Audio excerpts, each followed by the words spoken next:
துலாஸ்தானம் ஐஸ்வர்யம் தரும் ஐப்பசி. ஐப்பசி மாதத்தில் காவிரியில் மகாலட்சுமி வாசம் செய்கிறாள்.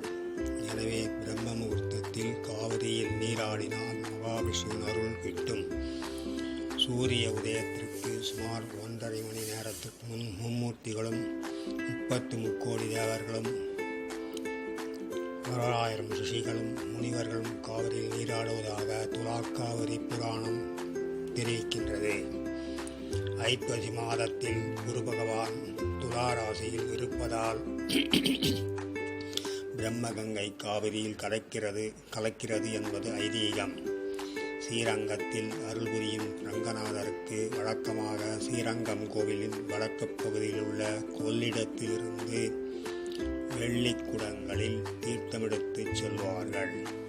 ஐப்பசி மாதத்தில் மட்டும் ஸ்ரீரங்கம் கோவிலின் தென் பகுதியில் உள்ள காவேரி அம்மா மண்டபப்படித்துறையிலிருந்து தங்கக் குடங்களில் திருமஞ்சனத்திற்கு தீர்த்தம் சேகரித்து யானை மீது வைத்து வேதங்கள் முழங்க ஊர்வலமாக எடுத்துச் செல்வார்கள். மேலும் ஸ்ரீரங்கம் கோவிலில் வருடம் முழுவதும் பயன்படுத்தி வரும் வெள்ளியிலான பூஜைப் பொருட்களை ஐப்பசி மாதத்தில் பயன்படுத்த மாட்டார்கள். அதற்கு மாற்றாக தங்கக்குடம், தங்கக்குடை, தங்க சாமரம், தங்கத்தடி என அனைத்தும் தங்கமயமானதாக இருக்கும். பள்ளி கொண்டிருக்கும் ஸ்ரீ ரங்கநாதரின் பாதங்களை தங்க கவசத்தால் அலங்கரித்திருப்பர். மேலும் பல 100 ஆண்டுகளுக்கு முன் நேபாள மன்னர் கோவிலுக்கு அளித்த சாலக்கிராம மாலையை பெருமாளுக்கு அணிவித்திருப்பர்.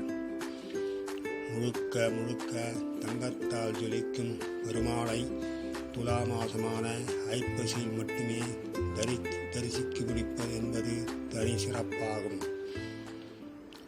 ஸ்ரீரங்கம் ஆலயத்தின் தென் பகுதியில் ஓடும் காவிரி நதியில் ஐப்பசி மாதம் 30 நாட்களும் நீராடி பெருமாளை தரிசித்தால் அஸ்வமேத யாகம் செய்த பலன் கிட்டும் என்று தர்மசாஸ்திரங்கள் கூறுகின்றன.